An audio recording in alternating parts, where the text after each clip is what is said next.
Okey, sekarang ni saya sempat singgah sebentar ke Teluk Cempedak dan ternyata ya Teluk Cempedak kini sudah bertukar ke wajah baru. Terdapat pelbagai tarikan istimewa ataupun produk pelancongan menarik di sini.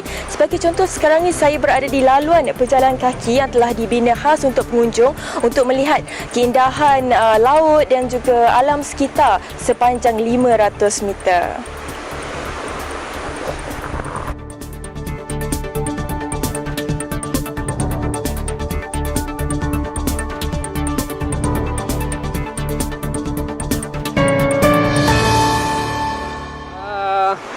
Bagi membangunkan kemudahan infrastruktur yang ada di Teluk Cempedak ni, kita telah pun berbelanja sebanyak 3.5 juta ringgit bagi keseluruhan Teluk Cempedak lah, iaitu kita telah membina satu dataran bagi memudahkan aktiviti-aktiviti yang kita anjurkan di sekitar Teluk Cempedak. Yang kedua, kita meningkatkan kemudahan keceriaan, iaitu landscape dan juga penyediaan lampu di sekitar ini supaya pelancong kita berada di dalam keadaan selamat ataupun rasa terjaminlah dari segi keselamatan mereka. Dan yang ketiga, kita juga telah membina boardwalk ini sendiri yang bernilai 1 juta bagi menghubungkan dua lokasi rekreasi atau tempat pelancongan yang berada di sini.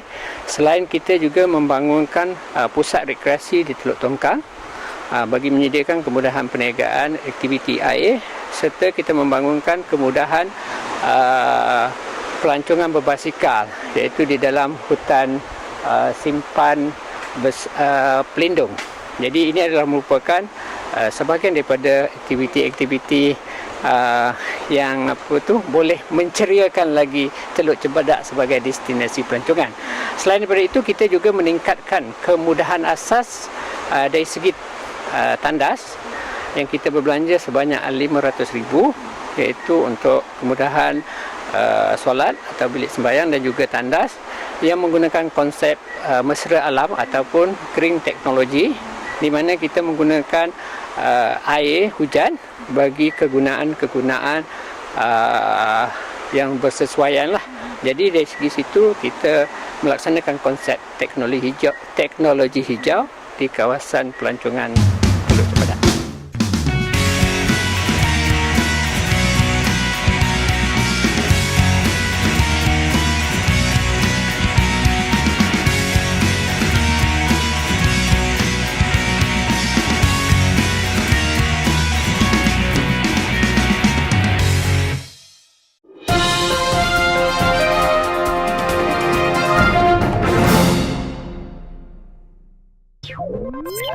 Ciao.